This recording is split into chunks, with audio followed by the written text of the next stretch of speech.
ನಮಸ್ತೆ ಮಿತ್ರರೇ, ಇವತ್ತು ಕರಾವಳಿಯ ಇನ್ನೊಂದು ಏಜ್ ಓಲ್ಡ್ ರೆಸಿಪಿ ಸಜ್ಜಿಗೆ. ಆದರೆ ಈ ಸಜ್ಜಿಗೆಯನ್ನು ನಾನು ಬಾಂಬೆ ರವದಿಂದ ಮಾಡ್ತಿಲ್ಲ. ನಾವು ಹಿಂದೆ ಹೇಗೆ ಕಣ್ಣುವ ಸಜ್ಜಿಗೆಯಲ್ಲಿ ಈ ಸಜ್ಜಿಗೆ ಅಂತ ನಾವು ಹೇಳ್ತಿದ್ದೆವು, ಸಜ್ಜಿಗೆಯನ್ನು ಹೇಗೆ ಮಾಡ್ತಿದ್ದೆವು, ಬಹಳ ರುಚಿಕರವಾಗಿ ಬರ್ತದೆ ಹಾಗೂ ಆರೋಗ್ಯಕ್ಕೆ ಸಹ ಬಹಳ ಉತ್ತಮವಾದುದು. ಹಿಂದಿನ ಕಾಲದಲ್ಲಿ ಹೆಚ್ಚಾಗಿ ಈ ಬಾಂಬೆ ರವಿಯಿಂದ ಸಜ್ಜಿಗೆ ಮಾಡ್ತಿರಲಿಲ್ಲ, ಅದರಿಂದ ಸೋಜಿಯನ್ನು ಮಾಡ್ತಿದ್ದರು. ಸಜ್ಜಿಗೆ ಅಂತ ಹೇಳಿದ ಕೂಡಲೇ ಈ ಸ್ವಲ್ಪ ದಪ್ಪದ ಬನ್ಸಿರವೆ. ಹಾಗಿರುವಾಗ ಇವತ್ತು ಈ ಸಜ್ಜಿಗೆಯನ್ನು ಹೇಗೆ ಮಾಡುವುದೆಂದು ನೋಡುವ ಮೊದಲು ಯಾರೆಲ್ಲ ನನ್ನ ಚಾನಲನ್ನು ನೋಡ್ತಿದ್ದೀರಿ, ಯಾರೆಲ್ಲ ಇನ್ನೂ ಸಬ್ಸ್ಕ್ರೈಬ್ ಮಾಡಿಲ್ಲ, ದಯವಿಟ್ಟು ಸಬ್ಸ್ಕ್ರೈಬ್ ಮಾಡಿ, ಸಪೋರ್ಟ್ ಮಾಡಿ ಅಂತ ಹೇಳುತ್ತಾ ಬನ್ನಿ ಈ ರುಚಿಕರವಾದ ಈ ಕರಾವಳಿ ಶೈಲಿಯ ಬನ್ಸಿ ರವದಿಂದ ಮಾಡಿದಂತಹ ಸಜ್ಜಿಗೆಯನ್ನು ಹೇಗೆ ಮಾಡುವುದು ಎಂದು ನೋಡೋಣ. ನಮಸ್ತೆ ಮಿತ್ರರೇ, ಇವತ್ತು ಇನ್ನೊಂದು ಕರಾವಳಿ ಶೈಲಿಯ ಬಹಳ ಫೇಮಸ್ ಆದ ಬನ್ಸಿ ರವದಿಂದ ಮಾಡುವಂತಹ ಉಪ್ಪಿಟ್ಟು ಅಂದರೆ ಸಜ್ಜಿಗೆ ಅಂತ ನಾವು ಕರಿತೇವೆ. ಇದಕ್ಕೆ ನಾವು ಸಜ್ಜಿಗೆ ಹೇಳಿ ಕರೆಯೋದು. ಇದು ಈ ಸಣ್ಣ ರವದಿಂದ, ಬಾಂಬೆ ರವದಿಂದ ಮಾಡುವಂತಹದ್ದಲ್ಲ. ಇದು ನೋಡಿ, ಈ ರವ ಒಂದು ಬೇರೆ, ಇದು ಹೆಚ್ಚಿನಂಶ ಗೋಧಿಯ ಸಣ್ಣ ಕಡಿಗಳು ಕಾಣ್ತದೆ. ಇದಕ್ಕೆ ನಾವು ಸಜ್ಜಿಗೆ ಅಂತ ಕರಿತೇವೆ. ಈಗ ನಾನು ಇದರಲ್ಲಿ 1 ಲೋಟದಷ್ಟು ಸಜ್ಜಿಗೆಯನ್ನು ತೆಗೆದುಕೊಂಡಿದ್ದೇನೆ. ನೋಡಿ, ನಿಮಗೆ ಕಾಣ್ಬೋದು ಈಗ ಹೇಗೆ ಉಂಟಂತ ಸಜ್ಜಿಗೆ. ನೋಡಿ, ಈ ರೀತಿಯಾಗಿ ಬರ್ತದೆ. ಇದೊಂದು ಬೆಳಗ್ಗಿನ ಉಪಹಾರ, ಬಹಳ ಫೇಮಸ್ ಆದ ಉಪಹಾರ. ಈಗ ಸಹ ನೀವು ನಮ್ಮ ಮಂಗಳೂರಿನ ಹೋಟೆಲ್ಗಳಲ್ಲಿ ಹೋದರೆ ಈ ಸಜ್ಜಿಗೆ ಅಂತ ಕೇಳಿದ ಕೂಡಲೇ ಇಂಥ ದಪ್ಪ ಸಜ್ಜಿಗೆ, ನೋಡಿ ದಪ್ಪ ಸಜ್ಜಿಗೆಯಿಂದ ಮಾಡಿದಂತಹ ಉಪ್ಪಿಟ್ಟು. ಸೊ ಇದು 1 ಲೋಟ ತೆಗೆದುಕೊಂಡ್ರೆ, ಒಂದು ತೆಂಗಿನಕಾಯಿ ತುರಿ ಎಷ್ಟು ನಾವು ಹಾಕ್ತೇವೆ ಅಷ್ಟು ರುಚಿಯಾಗಿ ಬರ್ತದೆ. ಇದು ನಾನು 50 ಗ್ರಾಮ್ಸ್ನಷ್ಟು, 1 ಲೋಟಕ್ಕೆ 50 ಗ್ರಾಮ್ಸ್ನಷ್ಟು ಈ ತೆಂಗಿನ ತುರಿಯನ್ನು, ಫ್ರೆಶ್ ತೆಂಗಿನ ತುರಿ ನಮಗೆ ಬೇಕು. 1 ದೊಡ್ಡ ನೀರುಳ್ಳಿ ಬೇಕು, ಇದನ್ನು ಹೀಗೆ ಹೆಚ್ಚಿಟ್ಕೊಂಡಿದ್ದೇನೆ. ಒಂದು ಕೆಂಪು ಮೆಣಸು ಸಹ ಯೂಸ್ ಮಾಡ್ಬೋದು, ಅಥವಾ ಗ್ರೀನ್ ಚಿಲ್ಲಿ ಸಹ ಯೂಸ್ ಮಾಡ್ಬೋದು. ಮತ್ತು ಸಕ್ಕರೆ ಒಂದು 2 ಚಮಚದಷ್ಟು ಬೇಕು. ಸಪೋಸ್ ನಿಮಗೆ ಸಕ್ಕರೆ ಬೇಡದಿದ್ದರೆ ಬೆಲ್ಲದಲ್ಲಿ ಸಹ ಮಾಡ್ಬೋದು. ಇಲ್ಲಿ ಈ ಹಿಂದಿನವರು ಸಕ್ಕರೆಯಲ್ಲಿ ಮಾಡ್ತಾರೆ, ಅದಕ್ಕೆ ನಾನು ಸಕ್ಕರೆಯಲ್ಲಿ ಮಾಡಿದೆ. ನಾನು ಹೆಚ್ಚಾಗಿ ಸಕ್ಕರೆ ಯೂಸ್ ಮಾಡೋದಿಲ್ಲ, ಮತ್ತು ತೋರಿಸ್ಕೊಡ್ಲಿಕ್ಕೋಸ್ಕರ ಸಕ್ಕರೆ ಬೆಲ್ಲದಲ್ಲಿ ಮಾಡಿದ್ರೆ ಸಹ ಬಹಳ ರುಚಿಯಾಗಿ ಬರ್ತದೆ. ಇದು ಕರಿಬೇವಿನ ಸೊಪ್ಪು. ಈಗ ಮೊದಲಿಗೆ ನಾವೇನು ಮಾಡಬೇಕು ಹೇಳಿದ್ರೆ, ಒಂದು ಪಾತ್ರೆಯನ್ನು ಇಟ್ಟುಕೊಂಡು ಈ ಲೋಟದಲ್ಲಿ ನಾವು ಎಷ್ಟು, 1 ಲೋಟ ನಾನು ಇದು ತೆಕ್ಕೊಂಡ್ರೆ 2.5 ಲೋಟದಷ್ಟು ನೀರನ್ನು ನಾವು ಬಿಸಿಯಾಗಲಿಕ್ಕೆ ಇಡಬೇಕು. 1 2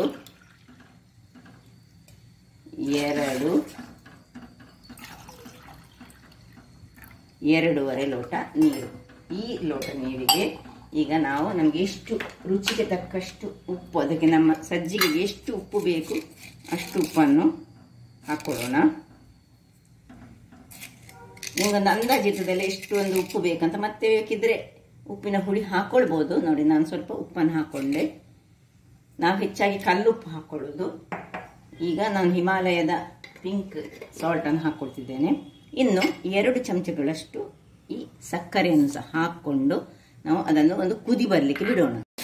ವೀಕ್ಷಕರೇ, ಇಲ್ಲಿ ನೀರು ಬಿಸಿ ಆಗ್ತಿರುವಾಗ ಇದನ್ನು ಹೀಗೆ ಕಲಡಿಸಿಕೊಳ್ಳಿ. ಇದು ಒಳ್ಳೆ ಇನ್ನು ಕುದಿ ಬರಬೇಕು. ಕುದಿ ಬರುವಾಗ ನಾವೇನು ಮಾಡಬೇಕು ಹೇಳಿದರೆ, ಇಲ್ಲಿ ಒಂದು ಬಾಣಲೆಯನ್ನು ನಾನು ಇಟ್ಕೊಂಡಿದ್ದೇನೆ. ಅದಕ್ಕೆ ಒಂದು 5-6 ಚಮಚಗಳಷ್ಟು ಎಣ್ಣೆ ಬೇಕು. ತೆಂಗಿನ ಪ್ಯೂರ್ ಎಣ್ಣೆಯನ್ನು ಹಾಕ್ಕೊಳ್ತಿದ್ದೇನೆ ನಾನೊಂದು 6 ಚಮಚಗಳಷ್ಟು ಹಾಕೊಳ್ಳಿ. ಅದು ಒಳ್ಳೆ ಬರ್ತದೆ. ಹೀಗೆ ತೆಂಗಿನ ಎಣ್ಣೆ ಎಲ್ಲೇ ಇದು ಒಳ್ಳೆ ಫ್ರೈ ಆಗಬೇಕು. ಈಗ ಇದಕ್ಕೆ ಸಾಸಿವೆ ಹಾಕೊಳ್ಳೋಣ. 1 ಚಮಚದಷ್ಟು ಸಾಸಿವೆ ಸ್ವಲ್ಪ ಒಡಿಲಿ. ಮತ್ತೆ ನೋಡಿ, 1 ಚಮಚದಷ್ಟು ಉದ್ದಿನ ಬೇಳೆ. ನಾನು ಆಗ ತೋರಿಸಲಿಲ್ಲ, ಇದು ಸೈಡ್ನಲ್ಲಿ ಇಟ್ಟುಕೊಂಡಿದ್ದೆ. ಸೊ 1 ಚಮಚ ಸಾಸಿವೆ, 1 ಚಮಚ ಉದ್ದಿನ ಬೇಳೆ. ಇಲ್ಲಿ ಬೇಕಿದೆ ನೀವು ಕಡಲೆಬೇಳೆ ಸಹ ಹಾಕೊಳ್ಬೋದು. ಇಲ್ಲಿ ನಾನೀಗ ಹಾಕ್ಕೊಳ್ತಾ ಇಲ್ಲ. ಇದು ಸಿಂಪಲ್ ಆಗಿ ಹೇಗೆ ನಮ್ಮ ಹಿಂದಿನವರು, ನನ್ನ ಅಜ್ಜಿ ಅತ್ತೆಯಂದಿರೆಲ್ಲ ಮಾಡ್ತಿದ್ದ ರೀತಿಯಲ್ಲಿ ಅಮ್ಮ ಮಾಡ್ತಿದ್ರು, ಇದೇ ರೀತಿಯಲ್ಲಿ ನನ್ನ ಅಮ್ಮ ಬಹಳ ಚೆನ್ನಾಗಿ ಇಂಥ ಸಜ್ಜಿಗೆಯನ್ನು ಮಾಡ್ತಿದ್ರು. ಈಗ ಇದು ಒಡಿಲಿ. ವೀಕ್ಷಕರೇ ನೋಡಿ, ಸಾಸಿವೆ ಒಡಿಲಿಕ್ಕೆ ಶುರುವಾಗುವಾಗ ನೋಡಿ, ಹೆಚ್ಚಿಟ್ಟಂತಹ ನೀರುಳ್ಳಿ ಒಂದು ಹಾಕೊಳ್ಳೋಣ. ಈ ನೀರುಳ್ಳಿಗೆ ಇದರಲ್ಲಿ ಒಳ್ಳೆ ಚೆನ್ನಾಗಿ ಕಾಯಬೇಕು. ಅಷ್ಟು ತನಕ ನಾವಿದನ್ನು ಕಾಯಿಸ್ಕೊಳ್ಳೋಣ. ಹದಾ ಉರಿಸಬೇಕು, ಕರಟಬಾರ್ದು. ಇದು ಕಾಯುವ ತನಕ ಕಾಯೋಣ.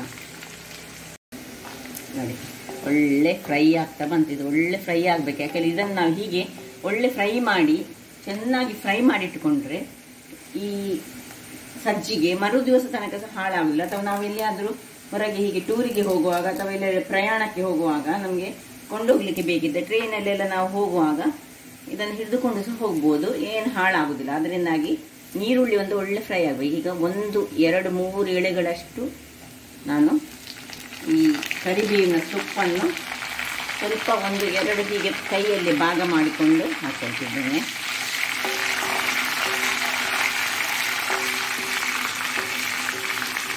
ಇದರಲ್ಲಿ ಒಳ್ಳೆ ಕರಿಬೇವು ಸಹ ಕ್ರಿಸ್ಪಿ ಆಗಿಕೊಳ್ಬೇಕು.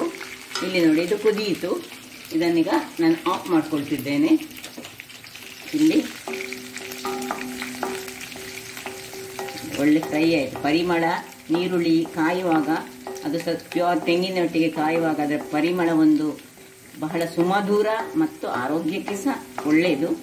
ಅದರಿಂದಾಗಿ ಹೆಚ್ಚಾಗಿ ಈ ತೆಂಗಿನ ಎಣ್ಣೆಯನ್ನೇ ಯೂಸ್ ಮಾಡ್ಕೊಳ್ಳಿ. ಇಷ್ಟೊತ್ತಾಗುವಾಗ ಈ ಒಂದು ಗ್ಲಾಸ್ನಷ್ಟು, ಅಂದರೆ ನಾನು ಎಷ್ಟು ಈ ಒಂದು ಗ್ಲಾಸ್ನಲ್ಲಿ 1 ಗ್ಲಾಸ್ನಷ್ಟು ತೆಗೆದುಕೊಂಡಿದ್ದೇನೆ. ಸೊ ಅದನ್ನು ಈಗ ಇದಕ್ಕೆ ಹಾಕೊಳ್ತಿದ್ದೇನೆ.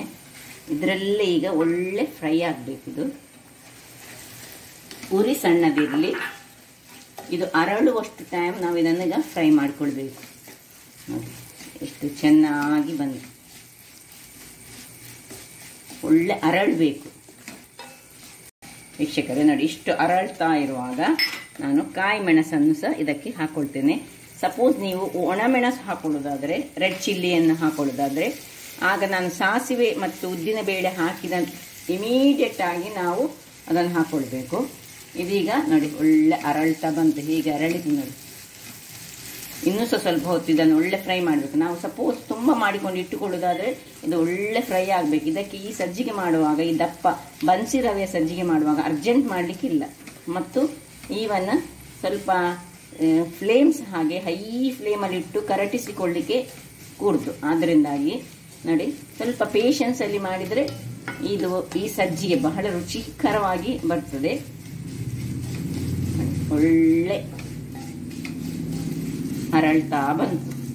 ಸೊ ನಾನು ಯಾಕೆ ಇದನ್ನು ಇಡೀ ವಿಡಿಯೋದಲ್ಲಿ ತೋರಿಸ್ತೇನೆ ಹೇಳಿದರೆ, ಕೆಲವರು ಅರ್ಜೆಂಟ್ ಮಾಡಿದರೆ ಇದರದ್ದು ಈ ರುಚಿ ಉಂಟಲ್ಲ ಅದು ಕರೆಕ್ಟಾಗಿ ಬರುವುದಿಲ್ಲ. ಆದ್ದರಿಂದಾಗಿ ಆದಷ್ಟು ಪೇಷನ್ಸಲ್ಲಿ ಇದನ್ನು ಫ್ರೈ ಮಾಡಿಕೊಂಡು ಎಲ್ಲ ಚೆನ್ನಾಗಿ ಅರಳಿದ ಮೇಲೆ ಈ ನೋಡಿ, ಈ ಸಜ್ಜಿಗೆ ನಿಮಗೆ ಕಾಣ್ಬೋದು ಆಗ ಹೇಗಿತ್ತು ಈಗ ಹೇಗೆ ಅರಳಿದಂತ. ಅರಳಿದ ಮೇಲೆಯೇ ನಾವೀಗ ಇದಕ್ಕೆ ಈ ತೆಂಗಿನ ತುರಿಯನ್ನು ಹಾಕೊಳ್ತಿದ್ದೇನೆ. ನೋಡಿ, ತೆಂಗಿನ ತುರಿ ಎಷ್ಟು ಹಾಕ್ತೀರಿ ಅಷ್ಟು ಸೊಗಸಾಗಿ ಬರ್ತದೆ. ತೆಂಗಿನ ತುರಿ ಸಹ ಇದರಲ್ಲೇ ಸ್ವಲ್ಪ ಫ್ರೈ ಆಗಲಿ. ತೆಂಗಿನ ತುರಿ ಫ್ರೈ ಆಗಬೇಕಂತ ಏನಿಲ್ಲ, ಬಟ್ ಫ್ರೈ ಆದರೆ ನಿಮಗೆ ಇದನ್ನೀಗ ಈ ಪ್ರಯಾಣಗಳಿಗೆಲ್ಲ ಕೊಂಡೋಗುವಾಗ ನೀವು ಮಾಡೋದಾದರೆ ಸ್ವಲ್ಪ ಫ್ರೈ ಆಗಲೇಬೇಕು. ಅದು ಇಲ್ಲದಿದ್ದರೆ ತೆಂಗಿನ ತುರಿ ಹಾಳಾಗ್ತದೆ ಬೇಗ. ಹೀಗೆ ಒಳ್ಳೆ ಫ್ರೈ ಆಗಲಿ.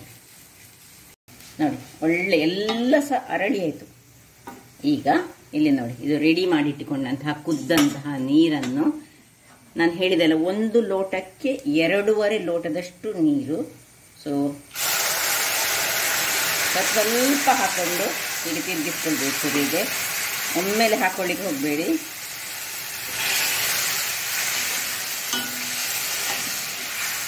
ಇದರಲ್ಲಿ ಸಕ್ಕರೆ ಉಂಟು, ಉಪ್ಪು ಉಂಟು. ಅದರಿಂದಾಗಿ ಕೆಲವರು ಸಕ್ಕರೆ ಏನಿದ್ರೆ ಮೇಲೆ ಹಾಕಿ ಹೀಗೆ ಮಾಡಿದರೆ, ಈ ಪ್ರಮಾಣದಲ್ಲಿ ಹೀಗೆ ನಾನು ಮಾಡಿದ ಹಾಗೆ ಮಾಡಿದರೆ ನಿಮಗೆ ಒಳ್ಳೆ ಚೆನ್ನಾದ ರುಚಿಕರವಾದ ಸಜ್ಜಿಗೆ, ಬನ್ಸಿ ರವೆಯ ಸಜ್ಜಿಗೆ ರೆಡಿ ಆಗ್ತದೆ.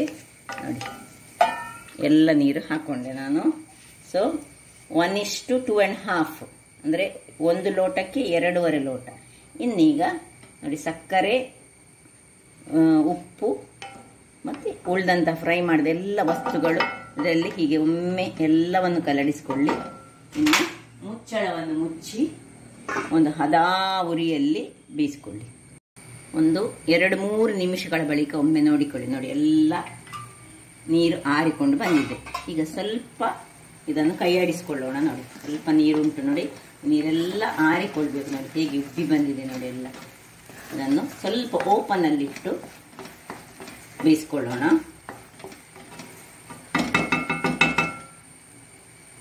ವೀಕ್ಷಕರೇ, ನೋಡಿ ರೆಡಿ ಆಯಿತು. ಹೇಗೆ ಬಂದಿದೆ ನೋಡಿ. ಈಗ ಇದರ ಮೇಲೆ 1 ಚಮಚಗಳಷ್ಟು ನಾವು ತುಪ್ಪ ತುಪ್ಪವನ್ನು ಹೀಗೆ ಹಾಕೊಳ್ಳೋಣ. ಇದು ಆಪ್ಷನಲ್, ನೀವು ಬೇಕಿದ್ರೆ ಸ್ವಲ್ಪ ಸುರಿಗೆ ತುಪ್ಪವನ್ನು ಹಾಕೊಂಡು ಮಾಡ್ಕೊಳ್ಬೋದು. ಪರಿಮಳವಾಗಿ ಬರ್ತದೆ ನೋಡಿ. ಆಯಿತು, ಇನ್ನು ಸ್ವಲ್ಪ ಕೊತ್ತಂಬರಿ ಸೊಪ್ಪು ಇದ್ದರೆ ಹಾಕೊಳ್ಳಿ, ಏನು ಅಗತ್ಯ ಇಲ್ಲ ಬೇಕು ಹೇಳಿ. ಇನ್ನು ಆಫ್ ಮಾಡಿಕೊಂಡು ಸರ್ವ್ ಮಾಡ್ಕೊಳ್ಳಿ. ಹೇಗೆ ಬಂತು ನೋಡಿ. ಈಗ ಸರ್ವಿಂಗ್ ಟೈಮ್. ರುಚಿಯಾದ, ಇನ್ನೂ ಸಹ ಬೇಕಿದ್ರೆ ಡ್ರೈ ಮಾಡ್ಬೋದು. ಅದೇ ಅಷ್ಟು ತುಂಬ ಡ್ರೈ ಮಾಡಿದರೆ ತಿನ್ನಲಿಕ್ಕೆ ನಮಗೆ ಒಳ್ಳೆ ಆಗೋದಿಲ್ಲ. ಇದರೊಟ್ಟಿಗೆ ಒಂದು ಬಾಳೆಹಣ್ಣನ್ನು ಕಟ್ ಮಾಡಿಕೊಂಡು ಹಾಕಿ ತಿಂದರೆ ಸೂಪರ್ಬ್ ಆಗಿರ್ತದೆ. ಈವನ್ ನಾನು ಹೇಳಿದರೆ ಪ್ರಯಾಣಕ್ಕೆ ಸಹ ನಾವು ಇದನ್ನು ತೆಗೆದುಕೊಂಡು ಹೋಗ್ಬೋದು. ಹೇಳಿ ನೋಡಿ ಹೇಗೆ ಪರಿಮಳ ಅಂತೂ ಹೇಗೆ ಉಂಟು ಹೇಳಿದರೆ, ಸುವಾಸನೆಯಲ್ಲೇ ಈಗಲೇ ತಿನ್ನುವ ಆ ರೀತಿ ಆಗ್ತಾ ಉಂಟು. ಅಷ್ಟು ಯಾರಿಗೆ ಸಜ್ಜಿಗೆ, ತುಂಬ ಮಂದಿಗೆ ಸಜ್ಜಿಗೆ ಇಲ್ಲ ಇಷ್ಟ ಇಲ್ಲ ನೋಡಿ, ಅಂಥವ್ರು ಈ ರೀತಿಯಲ್ಲಿ ಒಮ್ಮೆ ಮಾಡಿ ನೋಡಿ. ಆಗ ನಿಮಗೆ ಗೊತ್ತಾಗ್ತದೆ, ಓ ಸಜ್ಜಿಗೆ ಸಹ ಇಷ್ಟೊಂದು ಟೇಸ್ಟಿಯಾಗಿ ಬರ್ತದಾ ಅಂತ. ಇದರ ಮೇಲೆ ಸ್ವಲ್ಪ ನಾನೀಗ ನನ್ನ ಹತ್ರ ಕೊತ್ತಂಬರಿ ಸೊಪ್ಪು ಉಂಟು ಹೇಳಿ ಹಾಕ್ತೇನೆ, ಇಲ್ಲದಿದ್ದರೆ ಅಗತ್ಯ ಇಲ್ಲ, ಹಾಕಬೇಕಂತ ಏನಿಲ್ಲ.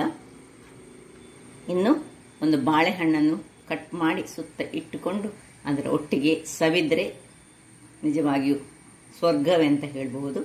ಹಾಗಾದರೆ ನೋಡಿದ್ರಲ್ಲ ವೀಕ್ಷಕರೇ, ಸಜ್ಜಿಗೆ ಅಂತ ಯಾರು ದೂರ ಮಾಡ್ತಾರೆ ಅಂಥವರಿಗೆ ಈ ಸಜ್ಜಿಗೆಯನ್ನೊಮ್ಮೆ ಮಾಡಿಕೊಡಿ, ತುಂಬ ಖುಷಿಯಾಗಿ ತಿಂತಾರೆ.